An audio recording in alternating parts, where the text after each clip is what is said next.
Warahmatullahi wabarakatuh.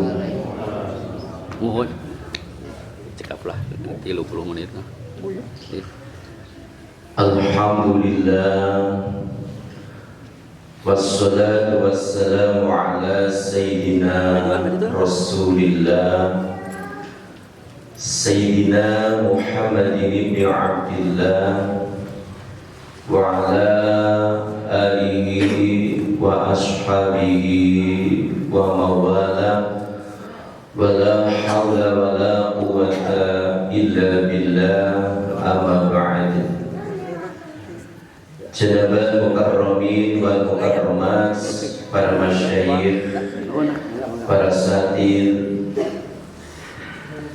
para kesepuhan yang dimuliakan Allah Subhanahu wa taala, bapak-bapak, ibu-ibu, dan adik-adik jamaah yang dimuliakan Allah. Pada pagi hari ini kita lanjutkan kajian kitab Tashrihul Ibad, masih di dalam bab yang ketiga, maqalah yang ke-15. Bismillahirrahmanirrahim. Qala al-musannif rahimahullahu ta'ala wa nafa'ana bihi wa bi'ulumihi wa amaddana bi asrarihi fid dharaini amin ya rabbal alamin. Dalam maqalah yang ke-15 ini menjelaskan tentang tiga asas, tiga dasar supaya ilmu kita bermanfaat. Ruwiya anna rajulan min Bani Israil, diriwayatkan bahwasanya ada orang laki-laki dari golongan Bani Israil, yang mana laki-laki tersebut jamaah samanina tabutan minal ilmi. Dia mengumpulkan 80 peti ilmu yang sudah dipelajari. Tidak hanya 1, 2, 3, 4, 5 kita. Di sini sampai 80 peti, 80 pedati mengumpulkan ilmu yang sudah dibaca. Kalau saya paling kitab Tashrihul Ibad, tapi orang ini sudah mengumpulkan 80 pedati yang berisi 80 peti ilmu yang sudah dibaca, yang sudah dipelajari.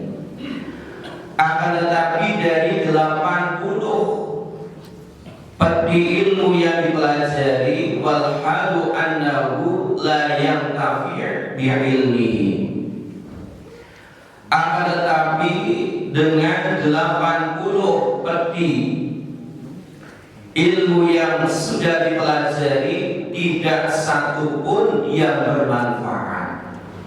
Dia tidak bisa mengambil kemanfaatan dari ilmu tersebut, yang sehingga fa'auhallahu ta'ala ila nabiyyihim alaihi salam, yang sehingga kemudian Allah Subhanahu wa ta'ala mengirimkan wahyu kepada nabinya Bani Israil, an tafsiriyatun qul li hadzal jami' idilkal kutub. Wahai Nabi, katakanlah kepada orang yang telah mengumpulkan 80 peti kitab-kitab tentang keilmuan yang sudah dipelajari, apa isinya wahyu tersebut? Law jama'ta katsiran minal ilmi lam yantafika. Seandainya engkau mengumpulkan lebih banyak lagi daripada 80 peti tersebut, maka tidak akan bermanfaat ilmunya. Illa an ta'mala bisalasati asya'a, kecuali engkau mengamalkan 3 perkara. Jadi asas daripada ilmu kita bisa manfaat adalah kita harus mengamalkan 3 perkara ini. Pertama, la tuhibbad dunya ay mata'iha wa zukhrufiha. Yang pertama, jangan cinta terhadap dunia, karena dunia itu mata. Mata itu ay ma yutamatta'u fihi qalilan tsumma yafna sari'an. Itu mata. Sesuatu yang diambil kenikmatan sedikit tetapi hilangnya cepat. Nikmatnya ketampanan, nikmatnya kecantikan. Paling 40 tahun ke atas rambutnya sudah putih-putih seperti saya. Sedikit demi sedikit ketampanan pun hilang. Kecantikan pun seperti itu. 50 tahun sudah top, tua omong peot. Nah itu. Harta pun seperti itu. Kadang terkena banjir di tempat saya, di kampung saya, daerah Pemalang. Beberapa rumah pun hancur, hilang. Ini. Jadi ad-dunya kulluha mata. Dunia seluruhnya adalah mata. Ay ma yatamatta'u fihi qalilan tsumma yafna sari'an. Sesuatu yang diambil kemanfaatan sedikit kemudian sirna dengan cepat. Itu dunia. Dunia itu mata, bukan nikmat yang sesungguhnya. Maka kalau kita ingin ilmunya manfaat, jangan cinta terhadap dunia. Bukan berarti kita gak boleh mengumpulkan dunia, tapi kita harus mengumpulkan dunia, tapi dunia ambillah secukupnya. Artinya apa? Artinya dunia ambillah secukupnya, kemudian selebihnya digunakan untuk kepentingan akhirat, untuk beribadah pada Allah Subhanahu wa taala. Punya rumah yang indah, punya rumah yang megah. Tujuannya apa? Tujuannya kalau ada tamu yang datang nyaman tidur di rumah kita. Supaya enak kalau ada tamu, enak. Bukan untuk merasa sombong, tapi punya rumah yang bagus, yang mewah, digunakan untuk menjamu tamu, menerima tamu supaya tamunya nyaman, bukan untuk merasa sombong. Sehingga ada ulama yang mengatakan innal insana la yanbaghi an yu'alliqa nafsaha biha. Sesungguhnya manusia tidak terus memikirkan dunia, tapi hatinya dihadapkan pada Allah Subhanahu wa taala. Sehingga tiap saat, kata guru saya, biar santri, setiap saat jangan lupa hatinya isi Allah, Allah, Allah, Allah, Allah, Allah. Kenapa? Karena supaya ketika kita diambil nyawanya senantiasa mengucapkan Allah, Allah, Allah. Supaya apa? Supaya hatinya tidak selalu memikirkan dunia. Kalau bisa kita meletakkan dunia hanya di tangan, tidak sampai ditambahkan di jiwa, fa inna hada huwa kamaluz zuhdi. Maka sesungguhnya inilah yang dikatakan sempurnanya zuhud. Jadi zuhud itu bukan berarti tidak punya dunia, tapi dunianya digunakan untuk kepentingan akhirat. Sehingga kiai saya Ki Jalil Tulungagung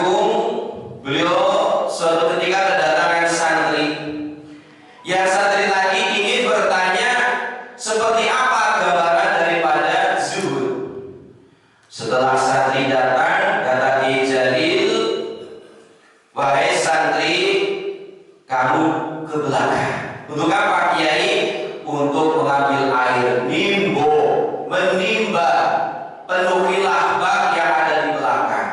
Kemudian engkau mandi, kemudian engkau wudu.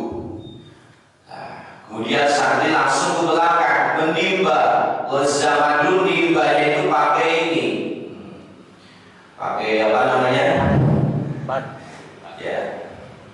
Jadi ditarik sampai beberapa kali, tidak pakai selanya seperti sekarang ini. Kemudian penuh baknya, kemudian dia mandi, kemudian wudu, setelah itu menghadap ke kiai lagi.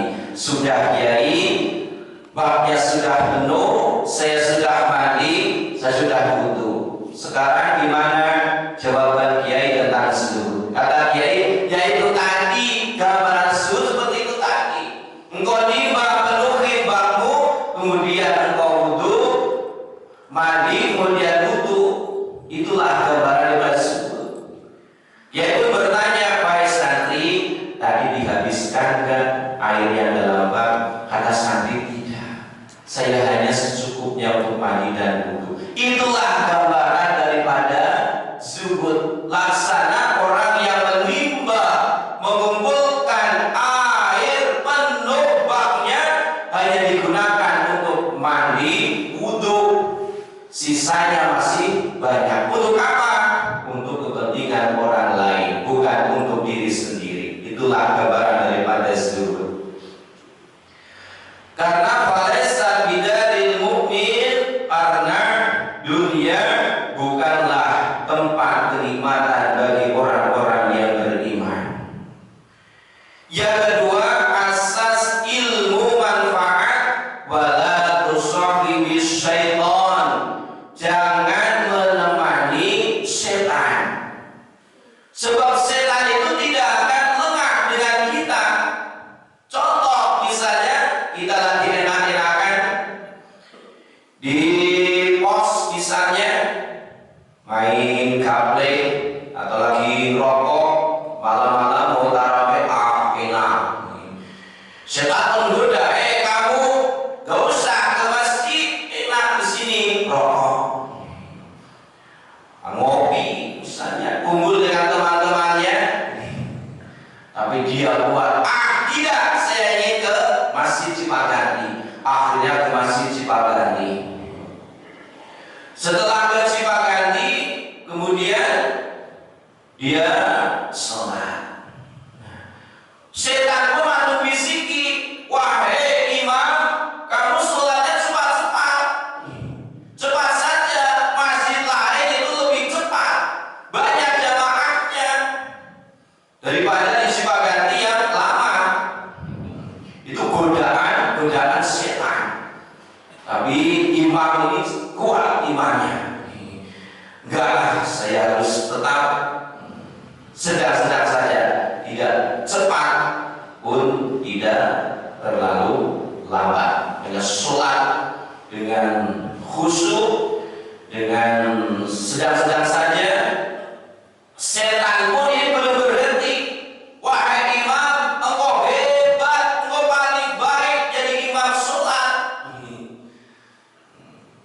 Kamu sudah sukses dari godaan kata setan. Engkau hebat, engkau paling top, engkau paling fasih. Akhirnya ditambahkan dalam diri sang imam ini rasa kesombongan, rasa ujub, rasa paling,